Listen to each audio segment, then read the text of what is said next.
What's happening, everybody? Rob Wilson here, Money Monday, the show where we talk about the most important things that you need to know about your money. And this week I realized I've been getting a lot of phone calls and emails about a certain topic, so it's time we talked about the fiscal cliff.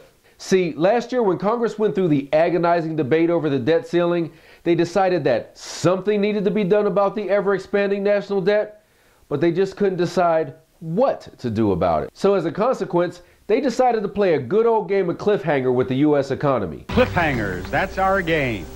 Now, this mountain climber will move one step for every dollar you miss the prices of these prizes. Meaning that if they couldn't come up with a compromise by December 31st of this year, Congress would enact a series of drastic spending cuts and tax increases that, when done suddenly and all at once, could send the economy right off the cliff. The audience singing along now. And most likely back into a recession. So now, even though all of the lawmakers that you voted for, remember, had an entire year to work on this problem, they treated it just like you used to treat your homework and have basically waited until the last minute. And now the little mountain climber economy guy is hanging right on the edge of the fiscal cliff, kind of like this. Push me, cause I'm close to the edge. I'm trying not to lose my head.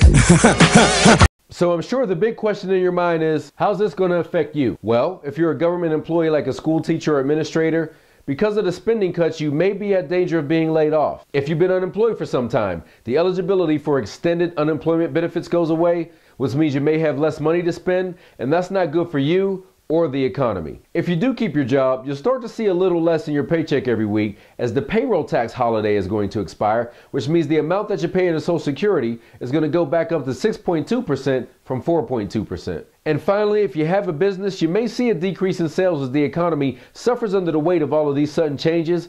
And if you're still managing to make a profit, you'll probably see your taxes go up as well. Yikes. So if Congress decides to do nothing by the deadline, these changes will be painful. But I'd much rather you spend less time worrying about things that are out of your control, like whether politicians can actually come together and do something for the good of the country, and spend more time focusing on the things that you can control, such as, if you think you're in a job that may be in danger of layoffs, start thinking about getting another source of income by freelancing or starting a business on the side.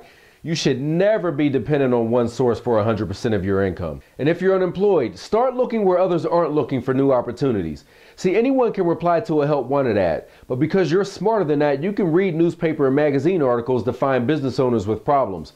And even though it might mean that you have to quickly learn a new skill, reach out to these business owners and figure out how you can help them. Believe me, your lazy competitors aren't doing this. If you're able to keep your job, now might actually be a good time for you to ask for a raise. If you have to do more work because your business is laying off people, number one, they kept you, so you must be important. And number two, it's cheaper for them to pay you a little more to do some extra work than it is to have an additional employee do that, so the ball may be in your court here. And finally, if you run a business, now is the time to start running your business like the lean machine it was meant to be.